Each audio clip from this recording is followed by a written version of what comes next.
Thought Media Network proudly presents a weekly exploration of various spiritual practices with renowned spiritual authors, coaches, teachers, and Dr. Tracy Brown, RScP. And now, here's Tracy.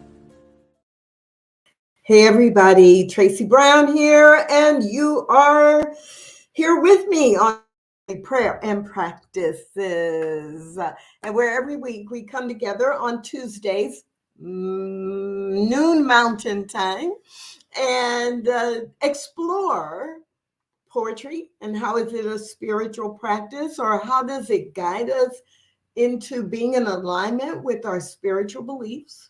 That's poetry. Prayer, what can we do to use prayer more effectively, to understand prayer, to integrate prayer into our daily lives? That's number 2. And number 3, all other spiritual practices, but especially those spiritual practices or spiritually based information that we don't often think about as a spiritual practice, or we don't often focus in on how it connects us with spiritual belief systems, etc. And so I love doing this show, and sometimes I'm just leading us in spiritual practice. Sometimes I'm educating myself and you about different spiritual practices from different faith systems. And sometimes, like today, I get to hang out with a featured guest. And today, my featured guest is Reverend Dr. Reina Pudder. And I look up when I say that because, well, let me just tell you 3 things I know. Three random things I know about Dr. Reina. She lives in Colorado Springs, Colorado, or the Colorado Springs, Colorado area. And I know that she is someone who is hard to label. So when I go doctor or reverend or practitioner or chaplain or MBA, there's so many different things. I don't think I know anyone with more certifications, licenses, ordinations, and other things that assure you that she is smart and spiritual. So that's number 2. She's got like a whole boatload of credentials, but even if she didn't have them and you spent 30 minutes with her, you would know how brilliant she is. And the third thing that I would share, which is more personal in the context of, we talk about people who are compassionate and who are servant leaders. And for me, when I think about compassionate servant leader, the picture in the encyclopedia in Tracy's mind is Reina, because of the way that she supports so many different people in so many different ways, from family members to clients to the general community. So those are 3 things that I'm going to share with you about my guest today. I'm just really delighted to be able to spend some time with her, and you get to eavesdrop on our conversation. So come on in here, Reina. How are you today? Hello, I am great. Thank you for having me. And wow, what an introduction.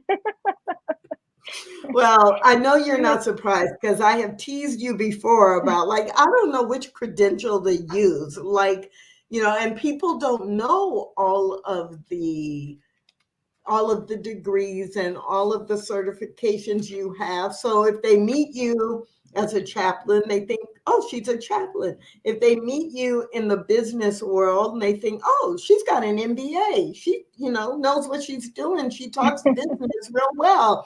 And if they know you are an ordained minister, interfaith minister, then they think you're that, or a spiritual director, right? And then if they know you earned it's not a PhD, it's a THD, a doctorate doctorate. in theology. Yeah. So it's like, if they know that, they're like, oh, yeah. So yeah, more things than I can count on my two hands. I know you weren't surprised because I've teased you about that before, but I think it really, it really does help people who don't know you understand a lot about you, because we'll be in this conversation and we may shift gears several times. I wouldn't be surprised. That happens a lot.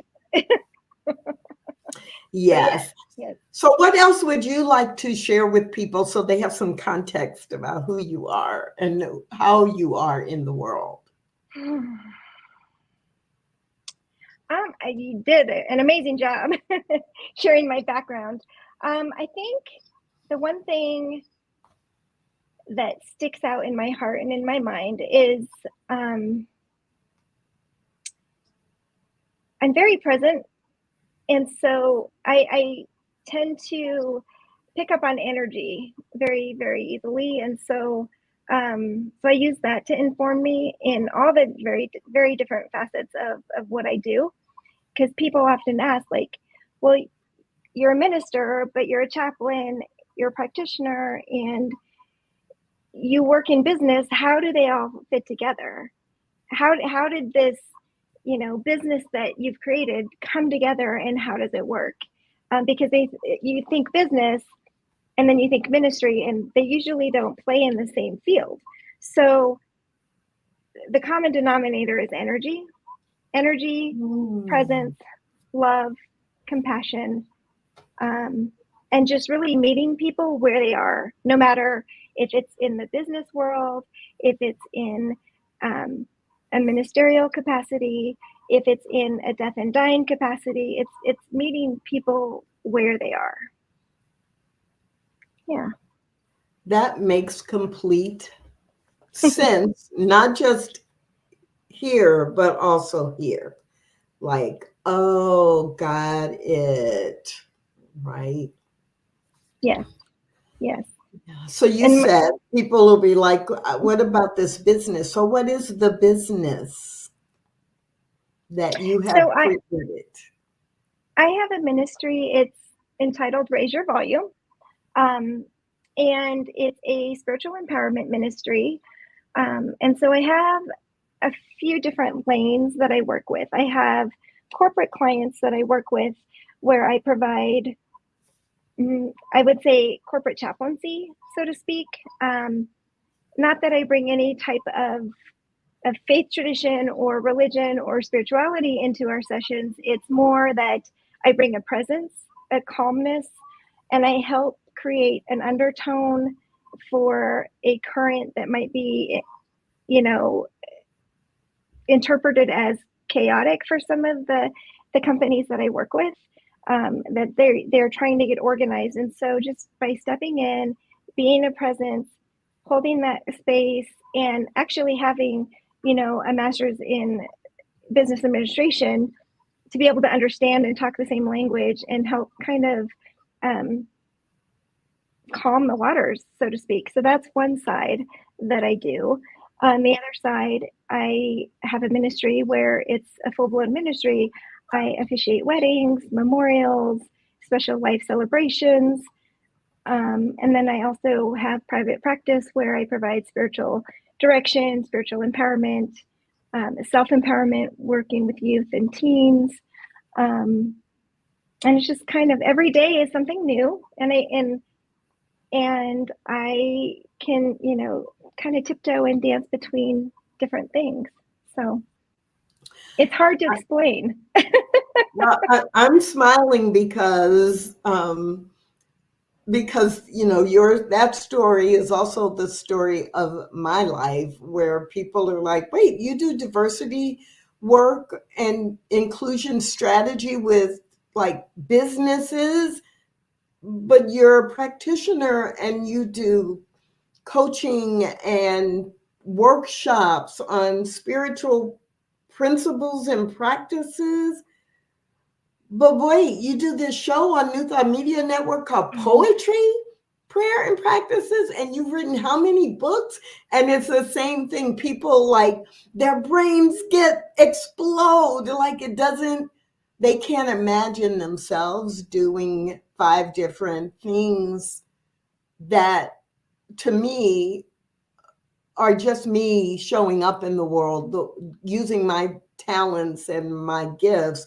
And it doesn't feel disjointed at all to me from the inside out. But Exactly. I get it when people are out here and they're like, we're confused. No, I want to hire you to come and speak at this conference and now on business issues.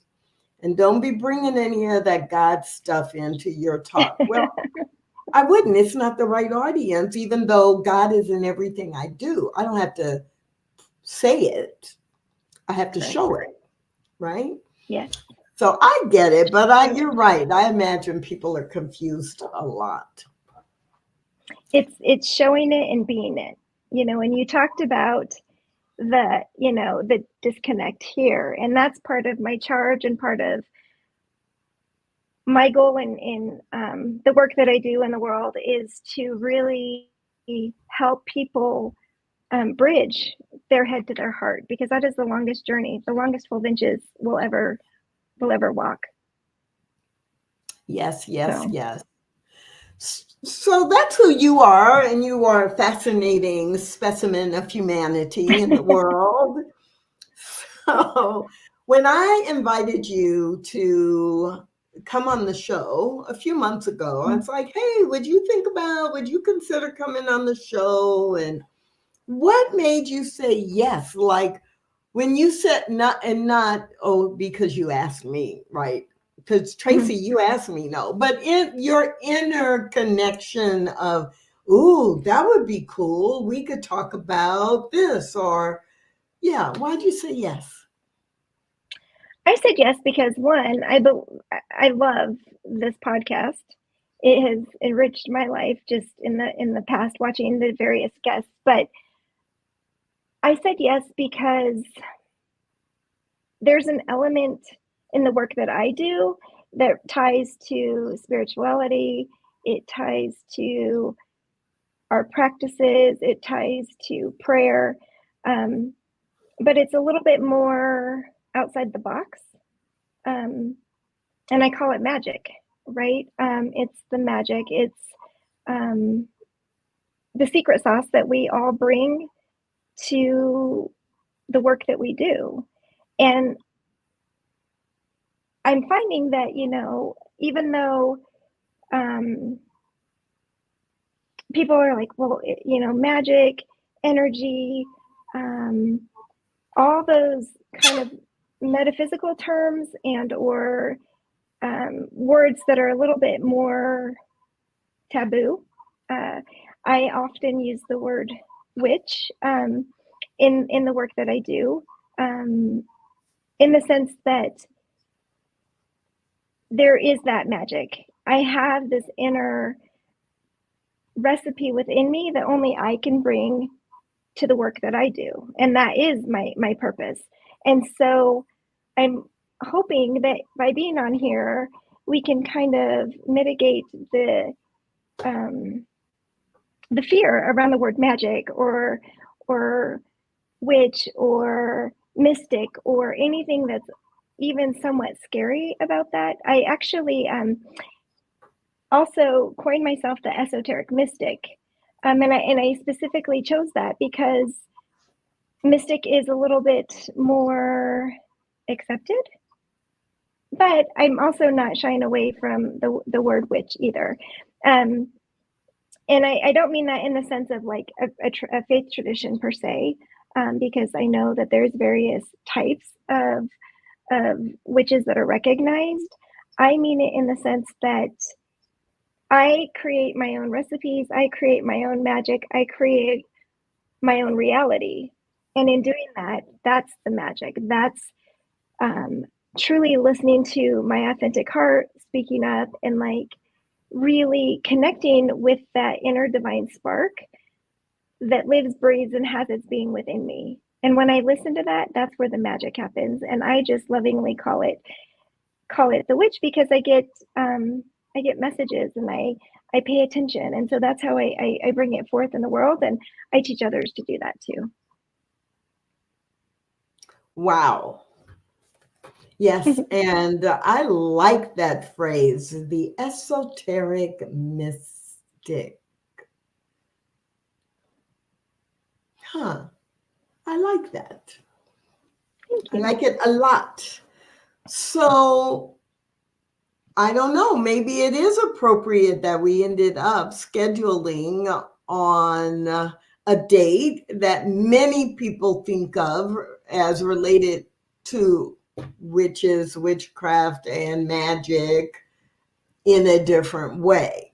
Like we can redefine those terms, since we are ending up actually having this conversation on what many people think of as Halloween. But I'm also intrigued by the fact that while Halloween has become so commercialized and so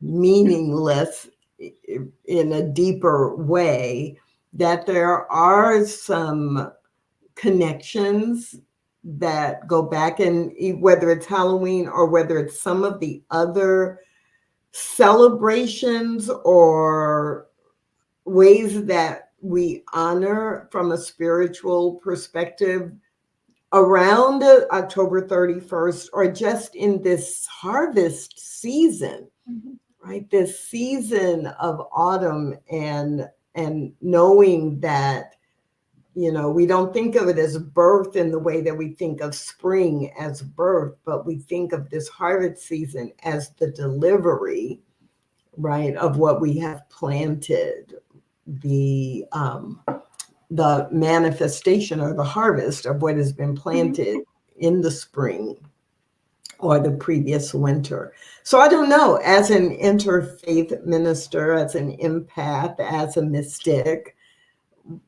how do you process or categorize or hold Halloween in this season? You know, I think this by far is my most favorite season. I love everything about it, from just the weather, the change in the environment, and the sacredness of it. Yes, it is Halloween, and that has derived from, you know, Samhain and the Day of the Dead. And so what I love about this time is that this is the time of harvest. It's where we get to go inside and really look at everything that has come to be in the past year. It's also known as the New Year for pagans and Wiccans, because it's like the end of one year and moving into the next. So it's also known as the thinning of the veil. And that's how it kind of ties in with the Day of the Dead, because on the last day of October-ish, usually, you know, it can go between the end of October into early November. Same with the celebratory Day of the Dead and Dia de los Muertos, that we honor our ancestors, we honor those that have been before us, we honor our traditions, and we bring that forward. And all of the bounty and the harvest that they created, allowing us to be who we are individually today as well. So it goes beyond food and material things. It goes into our identity, how we show up, our beliefs, our values, and kind of what's made us who we are. And so it's just such a sacred time for me. I love that reminder because even though I know a little bit about different celebrations, and I know a little bit about the Day of the Dead, and I know a little bit about a lot of things. Mhm. And I have always been most intrigued by or drawn by the conversations and the celebrations that link today with the ancestral history, and how powerful that is to remind, for me, it always reminds me that I am not only living on the shoulders of, people from the past in my family or in my heritage or even in society in general, but that I say it often, like I am living the dream. I am the dream of people from 5 generations ago or 6 generations ago or 10 generations ago. And it makes me remember that the choices I make right now are creating a legacy for the future. So even though I don't have children of my own, it's like, oh, yeah, what you do does have impact. Mm-hmm. The subtle thing, Absolutely. right? So I love that. When I was growing up, I didn't love Halloween, interestingly enough, but I did love the month leading up to Thanksgiving. So the whole idea of the harvest and plenty and abundance. And as a feedback, like that, this season was a feedback of what you had planted in hibernation or in the spring, like in the last year. So Right. I really don't think about it often, but for me, the new year or planning for next year always kind of started for me in September, and from late October through mid-December. It's like, no, now we've got a fresh start. What are we going to do with it? Yes. Yes. And it's also, the darkest time of the year for us on this side of, on the northern hemisphere. And so it's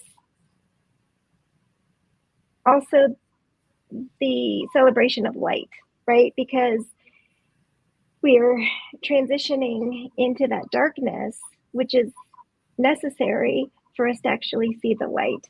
And so there's that aspect too, which in more traditional, I'd say, cultures and religions is we see the light, the bringing of the light, like around Christmas, but it actually really starts now and it extends, right? So it's just, you can see how the various histories and cultures have taken some of what's happening now through the ancient traditions of Samhain and Day of the Dead and the recognition of it being darkness and transitioning into light. I mean, and with both, it's the thinning of the veil, it's honoring those that have passed, but in death there is also light, right? So it's this I'm getting full body goosebumps because it resonates so well with me, but it's like this full circle effect of, you can't have a harvest without light. You can't, it's that give and take. It's that energy, it's that yin yang, if you will, that there's always a counter, which is fascinating. And that's the mystical part for me. That's what like always is like, ooh, what drives this? And so that's what speaks to my heart. Yeah. Yeah, I have seen people post photographs on social media of, them in their Halloween costumes. And of course, none of us can, especially in the US, none of us can escape all of the commercialism with superhero costumes or different character costumes. And of course, there is no Halloween without candy, is there? Right. And so every now and then, some years more than others, I hear myself thinking, candy, like how did candy and how did trick or treating and coming to someone's house, but what you get is candy, like how did that ever come up? And I would love to find out that there's some spiritual story or something that originally was very spiritual that now has become commercialized, but I haven't found that. I've only looked a couple times. But it's like, how do our customs come often, with many of our quote unquote holidays, they're the result of Christianity coming into places where there were other religions and practices and festivals, and then just kind of co-opting what that pagan celebration was or what that earth-based process was, and then making it, somehow more related to Christianity. But Halloween doesn't even do that. No, and I still haven't found either how the candy ties in. I have my own theories, but they're nowhere near fact. So yeah. So I have it is related to this season, that Halloween is kind of the mark, or okay, now it's Halloween, now it's supposed to be getting colder, it's supposed to be getting darker and darker for longer periods of time. And right, all Halloween is a great demarcation point. I'm curious, when you are interacting with people from different faith systems, how you navigate your own spiritual practice how you navigate your relationship or your support of them, knowing that their spiritual practices are different maybe than your own personal ones. And that's a great question. And it's interesting. It simply is. You meet people where they are. I had mentioned before that I officiate weddings, and to be honest, like this season of weddings that I have done, the last 4 or 5, and I have one more coming up next weekend, but they have been so challenging, but yet so rewarding, because they've all been of different faiths and or no faith, and so it's really an opportunity to really get to know those individuals that I work with and see them, like truly see them for who they are, and hear them in the sense that they share their thoughts and their views on things. And it's not my place to, judge or tell them, yes, this is how it is, or this is what you should be thinking. That's really none of my business. And so just staying focused and honoring people where they are is the number one key. But for example, one of the couples that I had the privilege of officiating their wedding, their use of different words like energy and universe and source meant something completely different to them, just given the field in which they work. And so I couldn't use any of that kind of nomenclature in their ceremony. It was more about the earth and the plants and focusing on the outdoors and nature and making it more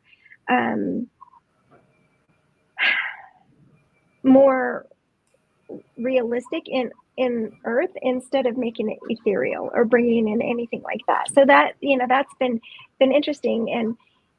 And likewise, believe it or not, I've done several weddings around this time of year, especially on certain dates of around Halloween, because people believe in the veil being thin and they feel like their relatives that have transitioned can then be part of the ceremony on a deeper level, or it ties to their culture in a different way. And so for the longest time, when I was growing up and people are like, oh, I'm going to get married on Halloween, I would instinctively go, oh, they're going to wear costumes. But you can have such a sacred ceremony on really any day of the year, but like it all stems in your beliefs and your values and what's important and what relates and speaks to your heart, right? And so that's part of my ministry too, in working with people, is understanding that and helping people identify with those thoughts and beliefs that are theirs, and like helping them identify the ones that they've taken on as theirs, but they don't necessarily believe. Have you ever had those that happen where like you're like, well, I do this, and I'm like, well, why? Well, it's because what my mom did. Okay, well, why did she do it? Well, I don't know. Okay, well, wouldn't you want to find out? So it gives me an opportunity to learn about the individuals that I'm working with, and also bring light and help them kind of get clear too. So I think I kind of segued off a little bit, but that's, just meeting people where they are, because people are fascinating. Fascinating is a good word. Yeah. Yeah.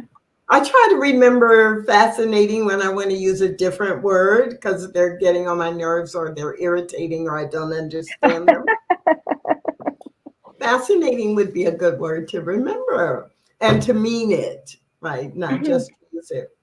Well, what you said makes perfect sense. Also, I'm connecting the dots from what you just said to what you said earlier, because if in fact you understand you're called to be fully present, then being fully present does not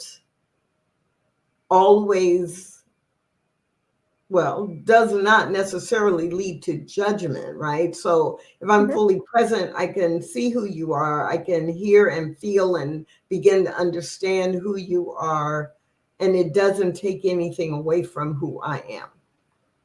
Correct. And so if you're in the role of a chaplain or a minister or a practitioner, or as a spiritual director, providing, the one-on-one response or one to a small group response or guidance.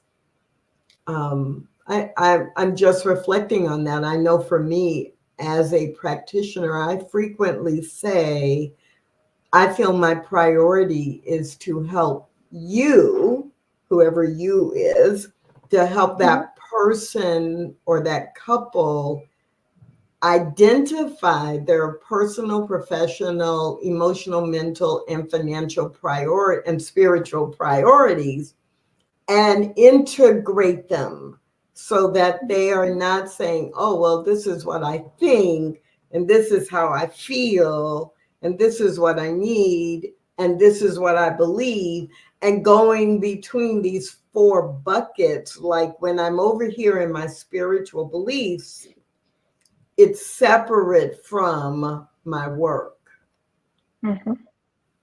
When I'm over here at work, that's separate from my emotional priorities and beliefs. And we do a really good job of siloing all of these things, where all of it is who we are, and all of who we Mhm. are is spirit. So it's like, no, let's integrate that and create a life that allows you to do that. Yes. And that goes back to the 12 inches, right? So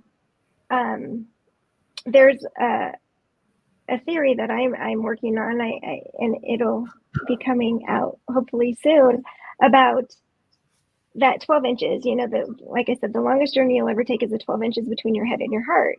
And as you're talking about, okay, there's work here, there's, spirituality over here, there's home life over here, there's all this, right?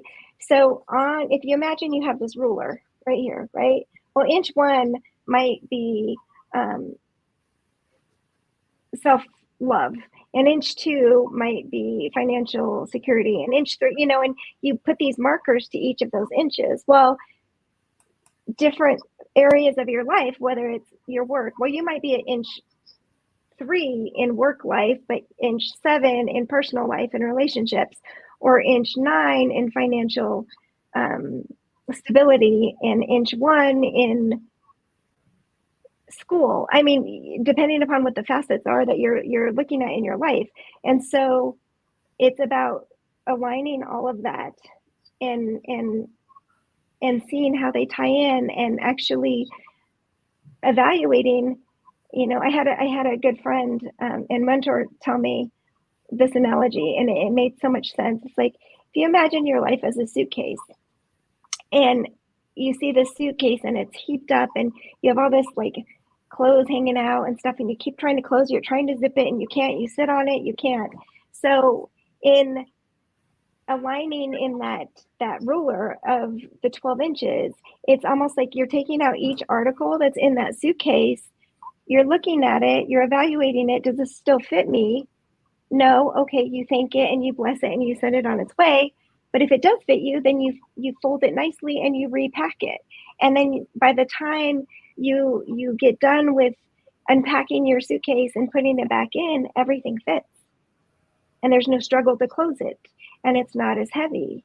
And you feel more organized and you're more clear. And so if you can look at it from that perspective, it's simply unpacking your suitcase, looking at if an article still fits you or not. If it does, you can organize it. If it doesn't, then you just thank it and you let it go, and you don't need to carry it any longer. You just reminded me of a book probably 20 years ago, and I think it was called Repacking Your Bags.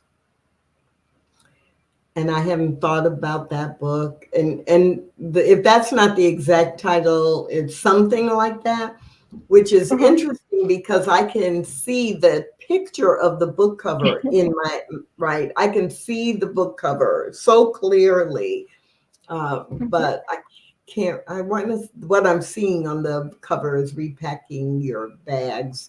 And the subtitle is, repacking your life or redesigning your life or something like that.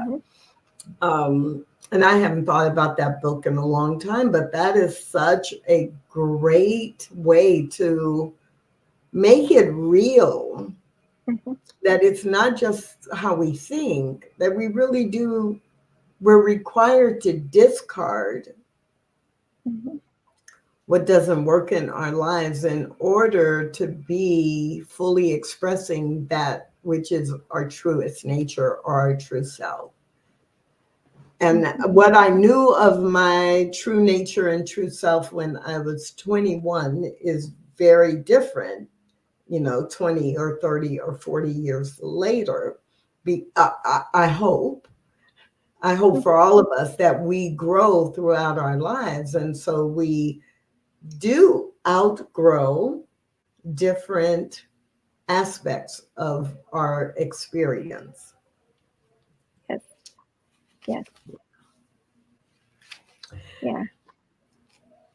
So I'm switching a little bit because I didn't ask you this at the beginning, but it's one of my favorite questions to ask people who come on the show. What are your current spiritual practices that you are in love with or that are really working for you? Like what often I'll just say, what's your favorite spiritual practice right now? But it's like, what is it that's working for you or that is feeding you, that you are loving about your own spiritual practice?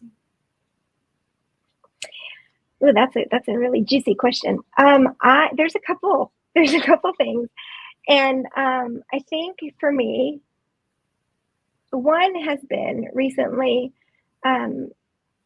showing up through food and recipes and caring for others, and I think it's part of the season too. Of that harvest and abundance. I have taken great joy in making meals for my family, and being very intentional about it, even more so than normal, but like really finding something that's going to feed our souls, not only nourishing them, but also bringing healing elements into them, through different herbs and different types of vegetation and vegetables, trying to be more clean in our eating, and things of that. And so in fact, I made this recipe the other night, and I actually dreamt of it the night before. And so I knew what I was making yesterday for dinner because I was like, I had this vision in my head. So it's starting to show up in my dreams, but just really listening. And I also tap into my ancestors, and I could hear my grandma saying, no, put a little bit more of this or do a little bit of that. And so when my husband asked me, he's like, what are we having for dinner? I'm like, it's kind of a hodgepodge. It's kind of just dropping in and I'm just going with it, and he's like, oh, those are always the best. He loves them. So, so that's been really, and being present and just giving thanks every time I put an ingredient in, knowing that there's a part of the divine within it, that thanking the hands that created it, that planted it, just being very mindful of like all that has gone into that element that I'm putting into my meal that's feeding my soul and my family's soul. So that's a big piece. And then I do a right now meditation a lot of times when I'm driving or just in the car with somebody else. I use this practice with the teens quite a bit too, because they're like, oh, I don't know how to meditate quite. I don't feel like I know how to meditate. And we do this right now meditation, right? Because if you think about it, how many times have you been driving somewhere and your mind's off thinking about, oh, this meeting I have, or what am I going to do for this? And, oh, I got to go to the store for this. And next thing you know, you're at your destination and you're like, how did I get here? Like, I know I was paying attention, but I wasn't really present in my driving. And so the right now meditation helps to kind of bring you into this present. So it's like, I'll be driving out. Oh, right now I see this beautiful mountain. Ooh, right now the sun looks amazing. Right now, ooh, there's a hawk over there on the light pole. And it brings me into my body. It brings me into the moment. And it's not distracting me from what I need to do. It's actually bringing me more present and aligning me with all of creation, everything that the divine touches, everything that the divine has created, everything that source provides, right? So I feel like when I can like be in that right now, and ooh, right now there's a dog barking. Oh, right now there's a guy on a bike and he's wearing a funny hat, like just it brings me in the moment. And I see people, I feel people around me, animals, all of it. It just brings it more present and it makes me feel more connected to source. I love that. I love that. And I'm just really aware that right now our time is winding down. I know. Yes, it's gone so quick. It's like, how did that happen? So is there anything either that you had in your mind that you wanted to share with the Poetry, Prayer, and Practice audience, or anything that just kind of summarizes, if people only remember one thing about this conversation, What would that be? I think it would be that you're listening to this conversation for a reason, and there's a message in there. So allow it to touch your heart, allow it to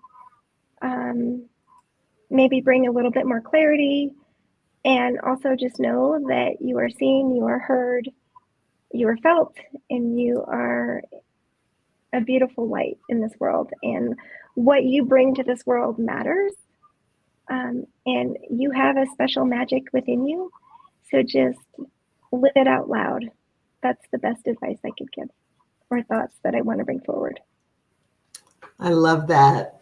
Thank you so much. Thank you for this conversation. Thank you for who you are and how you show up in the world, because it really, really does make a difference.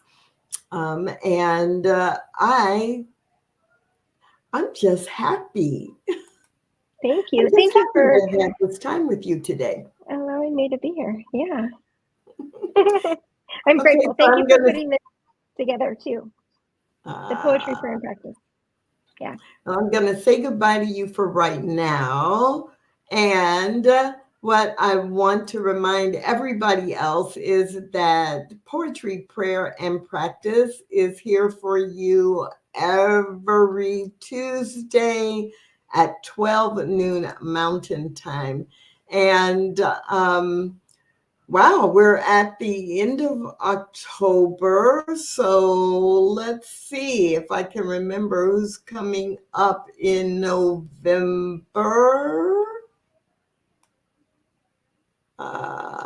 November. Is this October or is this November? It's November.